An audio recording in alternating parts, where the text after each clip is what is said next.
How can you possibly introduce a video game series like Gran Turismo?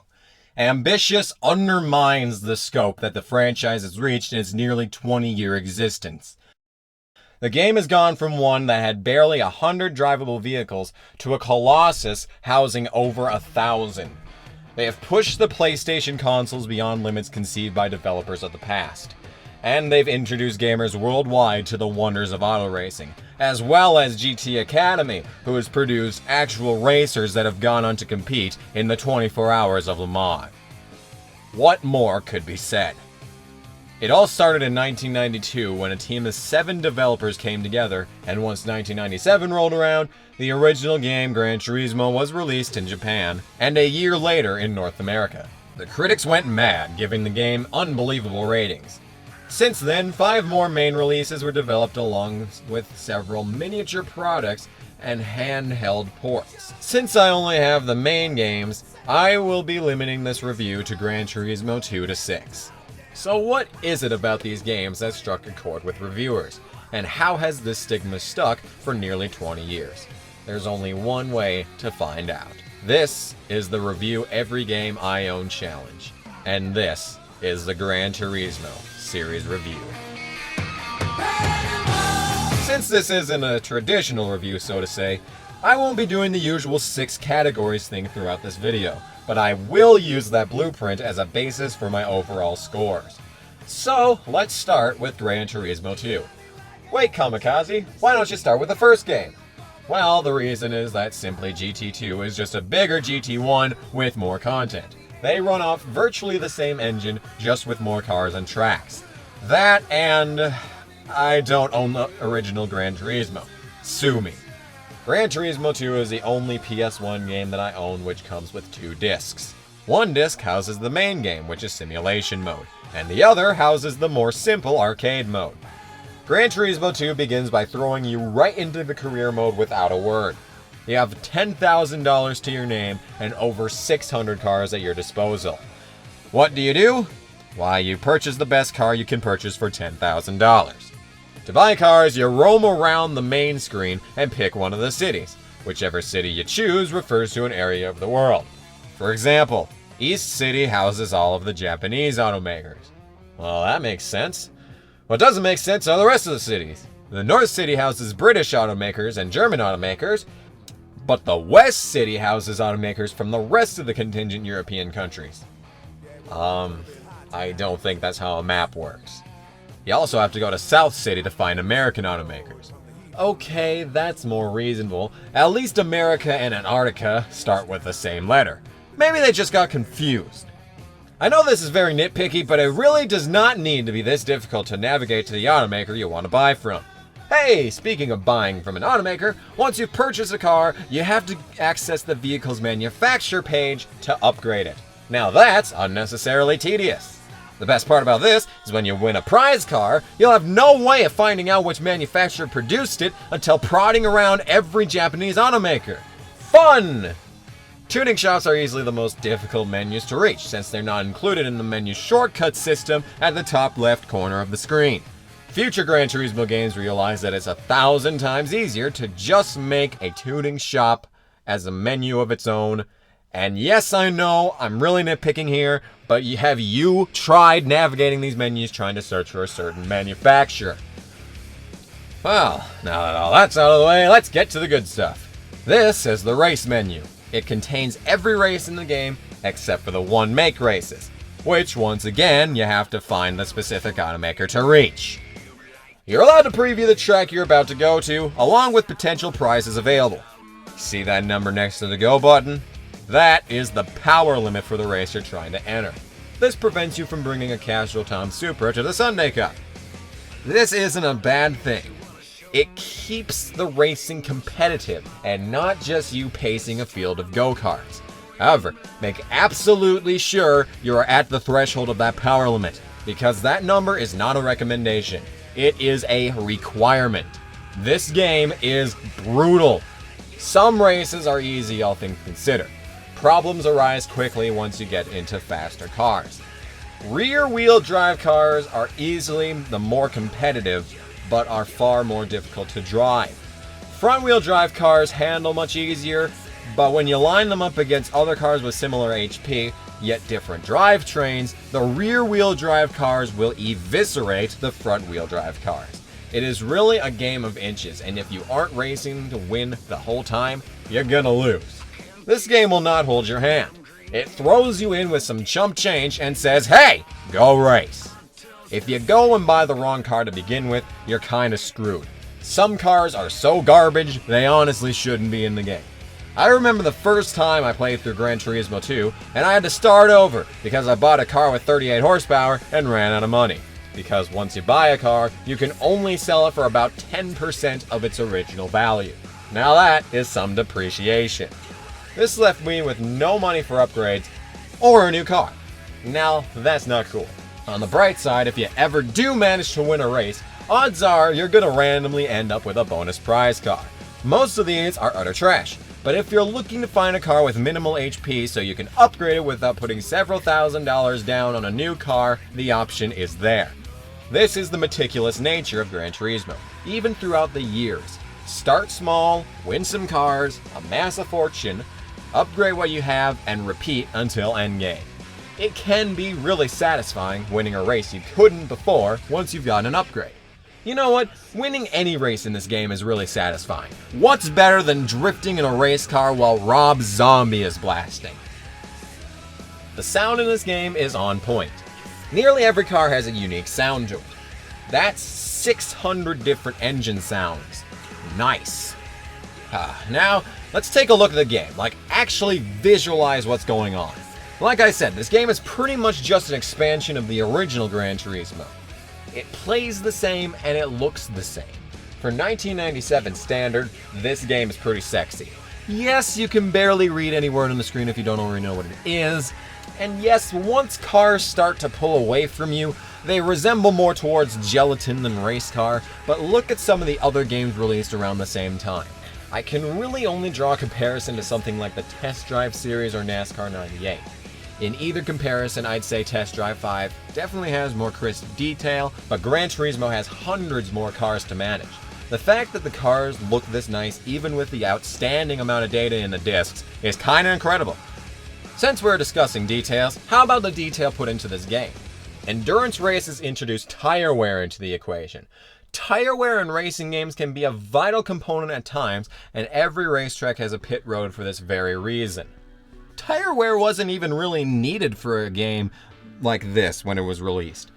But the fact that it's in here really is an attribution to how much effort was put into this game. It isn't in most races for lack of importance, but once races start getting lengthy, tires start to go away, and handling becomes hectic. How about that replay feature? The idea of being able to play a race back without watching some compressed QuickTime video was kind of foreign at the time. And while it wasn't necessarily unheard of, it was certainly a fun bonus. All in all, Gran Turismo 2 clearly knew what it was doing and pretty much perfected racing on PS1. I give the game 9 out of 10 for gameplay, 8 out of 10 for graphics, 7 out of 10 for sound, 8 out of 10 for soundtrack, and 8 out of 10 for replayability. Now it's time to move into the PS2 era. Gran Turismo 3 was one of the first games released for PS2 in 2001, and it's also one of the best-selling single-platform games ever released. And once you start playing, you'll understand why. You're thrown right into the game yet again with only $18,000 to your name. Well, at least we've moved up slightly in the world. Your goal is once again to start small, win some cars, amass a fortune, upgrade what you have, and repeat.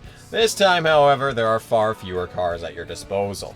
You have a very limited selection of vehicles for your first entry, so it's incredibly unlikely that you'll fuck up and buy some worthless vehicle after we start the game. Plus, all the cars are nestled into one nice and neat little menu for you to choose from. Once you have your car, you can go over to the tuning shop menu! After you head there, go to your first race, and the rest will be history. Wow, this game looks amazing! Until the turn of the millennium, gamers were lucky to strain their eyes and be able to make some sort of judgment on what it was that they were looking at.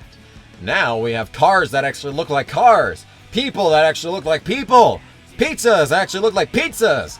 What a world! Okay, the graphics are definitely nothing special by today's standards. In fact, they barely pass for a basic Wii port of some third-party game at this point. Cars do look very nice, but the tracks are quite low res in many spots. Regardless, for 2001, this was pretty realistic. Now, how about the actual driving? Well, as opposed to Gran Turismo 2, there are far fewer assists that you can use in the third game. In Gran Turismo 2, lots of times if you took a slow corner with too heavy a throttle, you'd find yourself sent into a mad spin. In Gran Turismo 3, cars are far easier to control, and that's not an opinion, it's a fact. You can drive across the grass alongside the tracks and it'll barely make a dent in your lap time. In fact, it makes you go faster most of the time.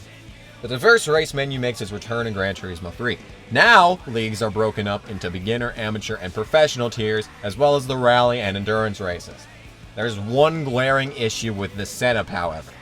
Several racing series are repeated across the tiers. There's the exact same drivetrain challenges in every tier, and there's 3 total Gran Turismo World Cup Championships. At least in Gran Turismo 2, there are horsepower limits to spice up the event, but for a lot of Gran Turismo 3 championships, you can drive whatever you want. You can literally take an F1 car to the Sunday Cup and obliterate the competition if that's really what you want in your life. Not only are the series themselves redundant enough to begin with, but tearing through the game with no real competition is quite the far cry from the close competition that we found in the last game. And of course, you can choose to enter a realistic car in every event, but what's the point of that if it means you're just going to have to roll around long-ass tracks for 20 laps and risk losing in the end after all that you go through in the race? And speaking of losing in the end, oh my sweet baby Jesus, some of these races are impossible. Remember how in Gran Turismo 2 there were races that were supposed to be for certain types of cars, but you could just enter whatever you wanted in them anyway? Well, those events return in Gran Turismo 3, but this time you actually have to follow the criteria. This can make for some interesting races. Take the VITS Championship, for example. There's only 2 cars in this entire game that can enter this championship event. So why on earth would you choose the slower car to enter? So you enter the race with the specific car to realize, oh hey, all those guys chose to enter the more powerful car too. So what's the point of even including the other option to begin with? That's only the beginning. You still have to actually complete the races in this championship.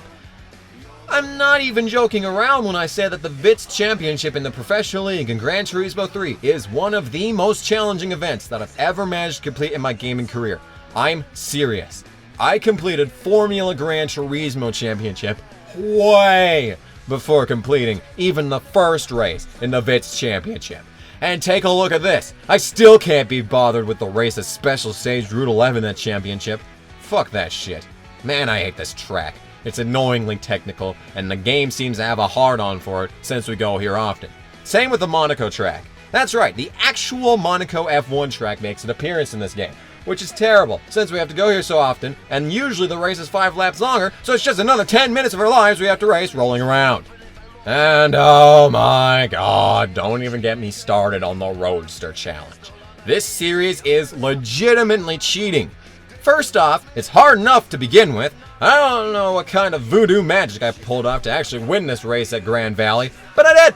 Somehow, someway, and it took me ages to do it.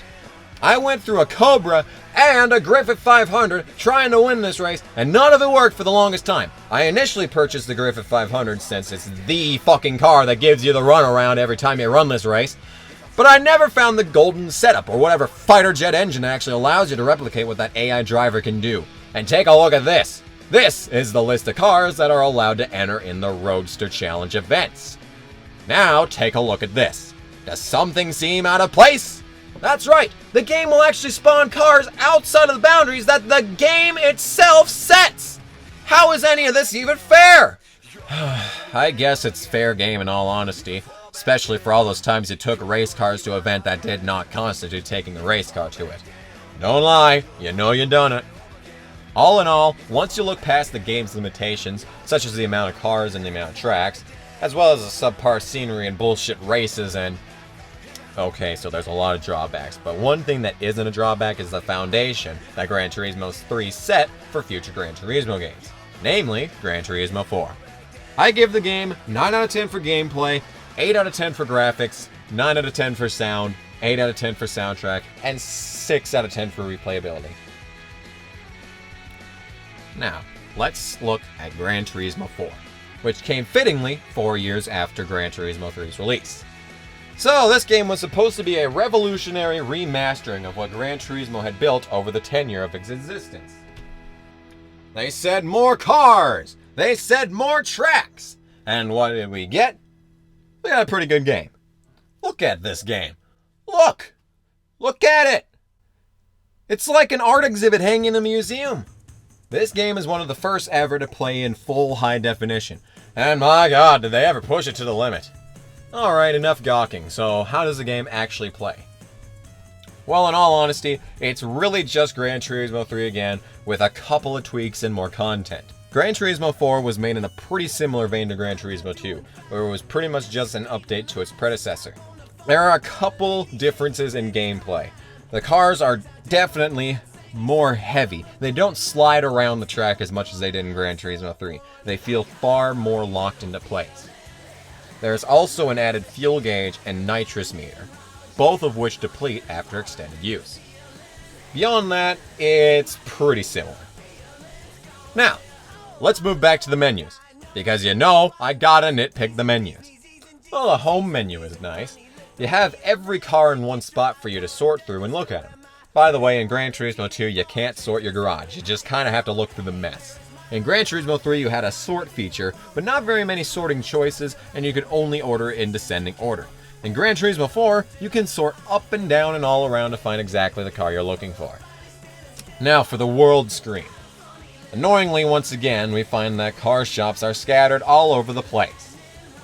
Well, that's not tedious at all, is it? Oh wait, it is tedious. The separation is definitely more understandable. It isn't just some random cities floating around. Instead, it's split up by countries. But it's still annoying to have to find the actual manufacturers again to upgrade the car, unless you're driving something Japanese, in which case you can buy from the unique performance shops. Used car dealerships are in this game, actually returning from Gran Turismo 2, though they are far more entertaining. I find it amazing how I can pull one random car from a used car lot and it has many times more miles than some of the cars I've been driving with for years in Gran Turismo 3. As for the racing events, there is far less repetition and a lot more generalized categories to choose from. You still have no upper limit to horsepower, so you can still race circles around your competition without worry, but at least there will be more diversity for you to lap every couple of minutes. There's also a new mode called photo shoots, where you can take your cars to different locations just to take pictures and marvel at the image quality in this game. You can also take pictures in racing situations and create really cool shots. In this game, there's some good music, but not a lot of it is too spectacular.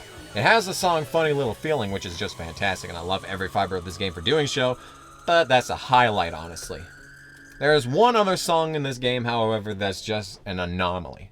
It's called D Greasy Rides by Bootsy and Friends featuring D Greasy. So, Bootsy Collins is a well-known musician from the 70s and 80s, but this is hardly like any of his funk stuff. This is like something straight out of a 90s basketball movie. Yes, I'm looking at you, Space Jam. I can't find the source of this song anywhere on the internet. It's on YouTube and it's on Last.fm, but I can't find an album or any information on who exactly Bootsy's friends are. Ah, hell, at least it's fun to listen to. So at the end of the day, Gran Turismo 4 is just Gran Turismo 3 Double Edition Remix Expanded Version and Knuckles. It's everything good about GT3 compounded with stellar graphics. I give the game 10 out of 10 for gameplay, 10 out of 10 for graphics, 7 out of 10 for sound, 8 out of 10 for soundtrack, and 8 out of 10 for replayability. Now, let's move on to the next generation. The next entry into the Gran Turismo games came early on in the PS3 development cycle.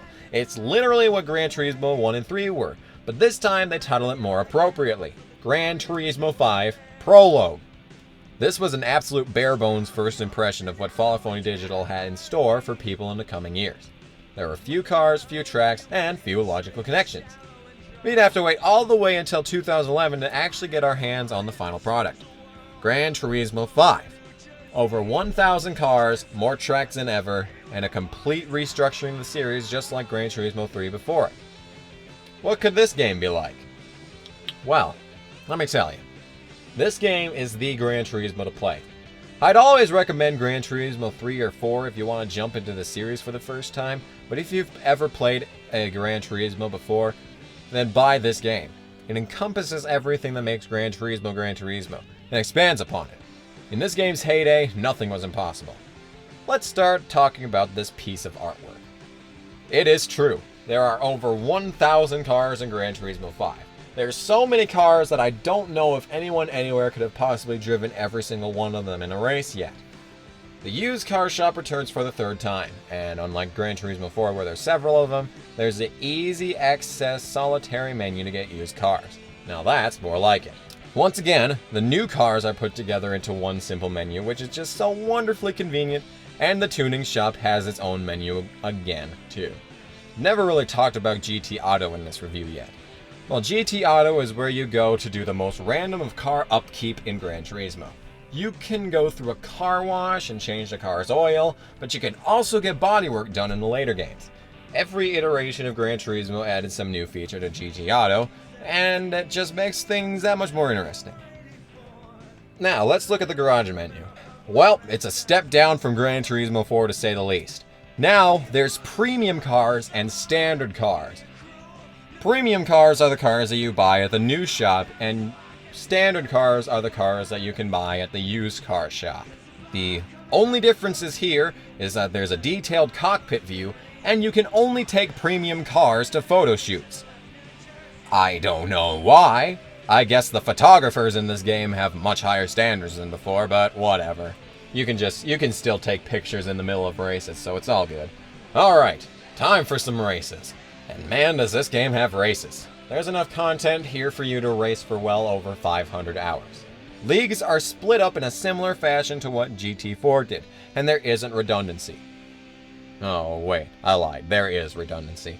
A-Spec and B-Spec leagues are identical. The only difference is whether or not you're driving the car yourself. So, in Gran Turismo 4 you were given the ability to start races as, or go into the pit and change into, a B-Spec driver. This pretty much meant that the AI was given control of your car to drive races for you. Yeah, there's some controls at the bottom of the screen that you could use and try to navigate your AI driver to success, but most of the time, nothing you told them made any difference, and you just had to hope for the best. In Gran Turismo 5, the case is essentially the same. You have very little impact on what the B-Spec drivers do. The only difference is that if you enter an A-Spec race, then buddy, you're going to be driving in that race the whole time. Now, it made sense back in Gran Turismo 4 to do this like so, since this was the first time developers introduced immensely long endurance races like the 24 Hours of Le Mans, where you literally have to race for 24 straight hours. This meant you could drop the controller for a while and go do something reasonable, like sleep, while the game ran some of the race for you. In Gran Turismo 5, however, you must finish everything you start in A-Spec as an A-Spec driver. You can't make the switch in the pits like before. You will race for 24 actual hours in A-Spec mode. That is absolutely insane. Not to mention, before a later update for Gran Turismo 5, there were not mid-race saves in this game, which meant at launch, you yourself had to race for 24 straight hours without turning off the console. That is ludicrous, and there are no other words for it. Racing for 24 hours is madness enough on merit, but not being able to stop, even more madness. What in God's name were they thinking? If you do manage to complete one of these races, you'll get an experience dump. This is how the game tracks your progress. Once you level up, you're given access to new races and new cars. Alright, so I can understand the access to new races, but new cars? Why can't I buy a car if I'm not a certain level? I don't think dealerships are looking at their customers and saying, whoa now, you're only level 5, so you can't buy a McLaren even though you have more than enough money. I mean, what? I'll just touch on this since the servers have long shut down. There used to be seasonal events for Gran Turismo 5 that were the absolute bomb. Remember when I said heyday? Well, in the game's heyday, you could run these seasonal events for ridiculously high winnings payouts. We're talking over $200,000 for simply running one of these races. And they were always changing with every new update. It was a fun and enjoyable experience that we've long lost and I deeply missed. Oh, one thing that I've missed with the races.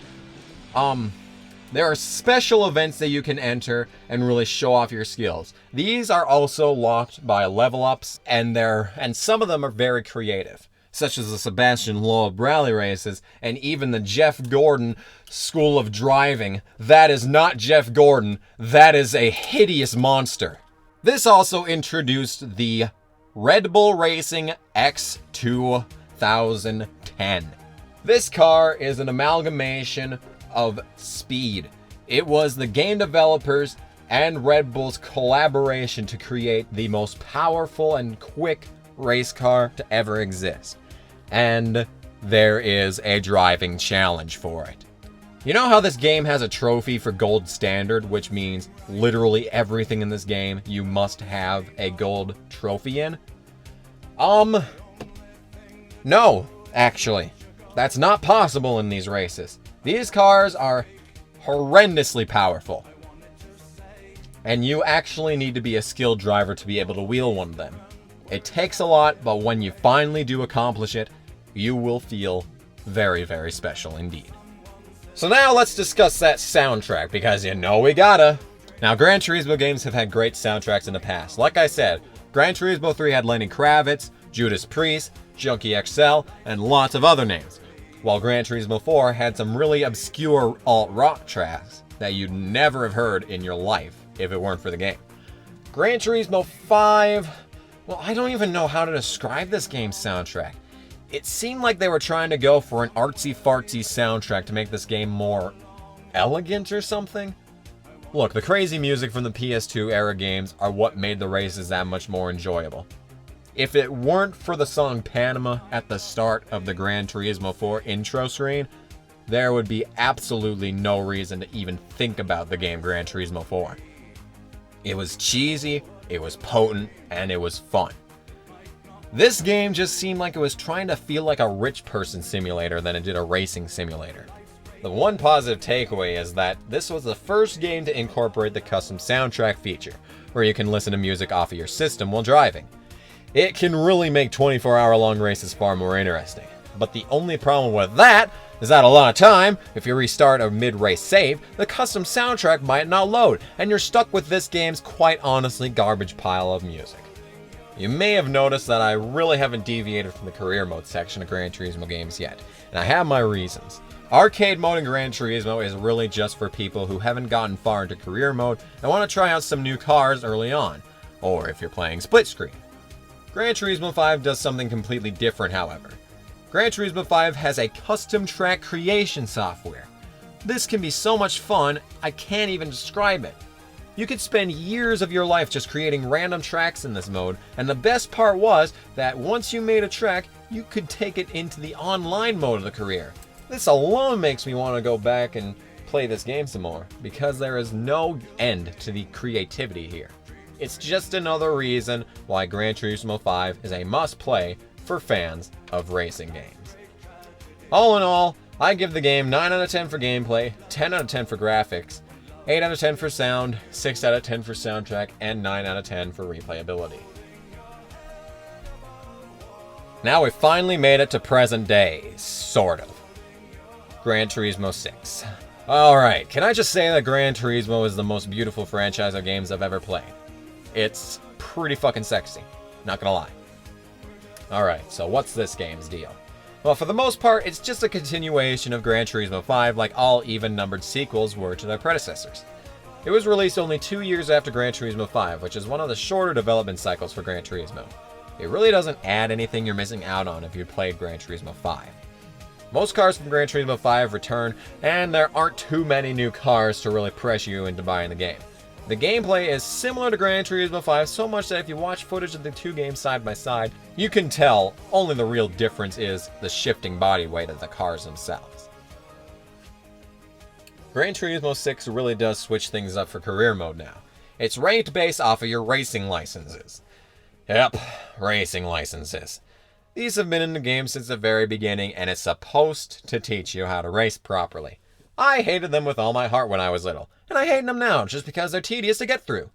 How am I still at 39 seconds? Anyway, you unlock the next set of races with every license you accomplish. Now here's the kicker. For the first time since Gran Turismo 2, you're limited by performance when entering cars into races. Now that's a welcome addition. Now with such an expanding universe of cars to choose from, it makes running different races more exciting and competitive. There's very little redundancy between events in Gran Turismo 6, which is also very welcome. Endurance races are indeed back, but not with a vengeance. I'm sure you thought after Gran Turismo 5's 24-hour long races that there was more in store for you in the future. What could be next?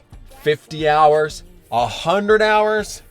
Actually, to my surprise, the longest races in this game are actually 24 minutes?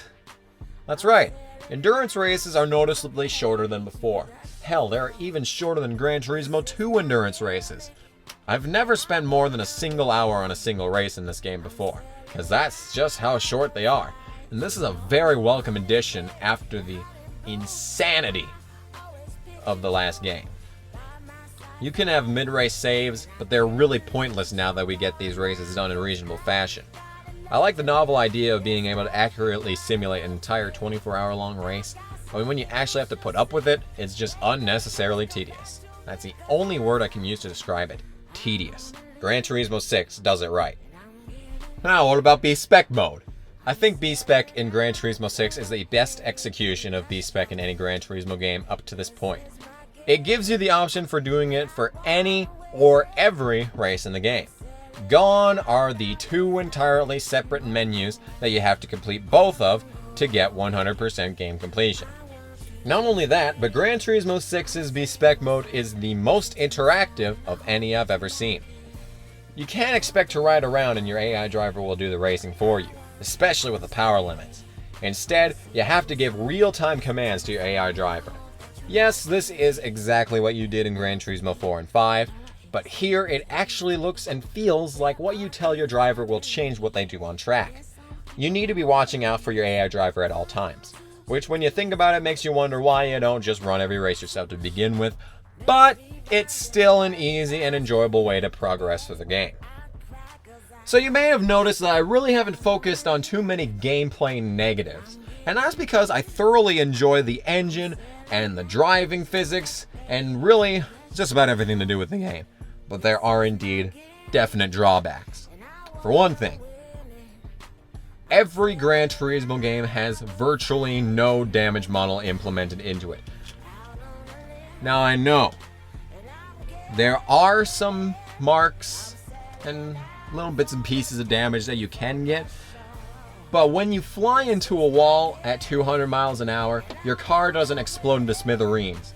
In fact, most of the time, it doesn't even damage the inner workings of the car. In future Gran Turismo games, this is reprimanded with some damage physics, such as axles breaking, wheels getting locked into position. The problem is that this turned off a lot of people from the Gran Turismo series. I don't know why everyone is that nitpicky about a game that looks this beautiful, but I guess it's a drawback. Forza Motorsport really did damage far better. There is one thing, however, that Forza implemented that makes damage a lot more and understandable, and that is an instant rewind feature very similar to NASCAR games. This allows you, if you make a mistake, to easily rectify it. It's a bit cheap, but if you're gonna run a 24-hour long race and your whole entire day is done when you accidentally tap the wall coming out of the final corner, the instant rewind feature can be very welcome. Alright, I think that's about it. Gran Turismo 6 itself, it's a very wonderful game.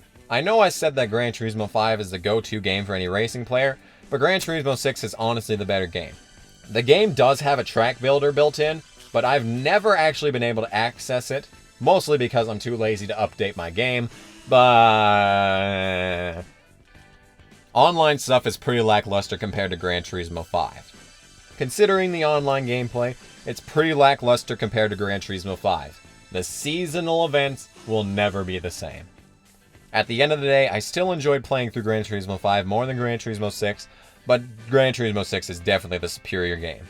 I give it 9 out of 10 for gameplay, 10 out of 10 for graphics, 8 out of 10 for sound, unrankable for soundtrack, and 9 out of 10 for replayability. I've never even listened to this game's soundtrack, honestly, so I really can't make a judgment on it. I've used custom soundtrack from the beginning. Oh well. There you have it. Every game in the Gran Turismo series that I've played, reviewed. I have dumped way too much of my life into this franchise. Like, way too much. I mean, if I actually calculated the amount of time that I've spent playing Gran Turismo games in the past, I might have to start working on a time machine so I can go back and get that time of my life back again. That is how much I've played these games. It is everything great about racing and everything great about video games, all jam-packed into a 6-game franchise. How truly wonderful it is. Except for the damage. Damage really not that good. Well, that's it for me. And I will see you in whatever it is that I do next. This has been